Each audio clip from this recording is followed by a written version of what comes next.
সাথীয় বন্ধুগণ, আপনারা জানেন তারেক রহমান যেই 31 দফা আমাদের সামনে উপস্থাপন করেছেন।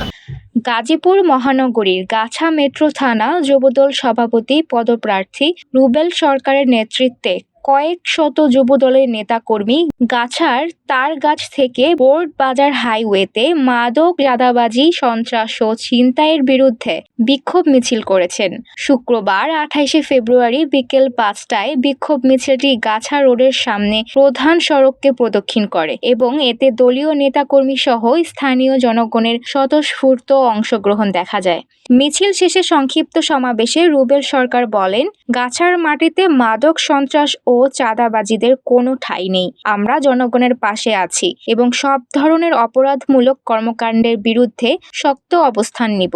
গাছা থানা যুবদল কখনো কোনো সন্ত্রাসীকে আশ্রয় প্রশ্রয় দেয় না এবং ভবিষ্যতেও দেবে না। রুবেল সরকার আরও বলেন, এলাকার শান্তি শৃঙ্খলা বজায় রাখতে সবাইকে একসঙ্গে কাজ করতে হবে এবং অপরাধীদের বিরুদ্ধে সোচ্চার হতে হবে। সমাবেশে যুবদলের বিভিন্ন পর্যায়ের নেতাকর্মীরা উপস্থিত ছিলেন এবং তারা সবাই মাদক চাঁদাবাজি ও সন্ত্রাসের বর্তমান আলোচিত ছিনতাইকারীর বিরুদ্ধে ঐক্যবদ্ধ থাকার প্রত্যয় ব্যক্ত করেন।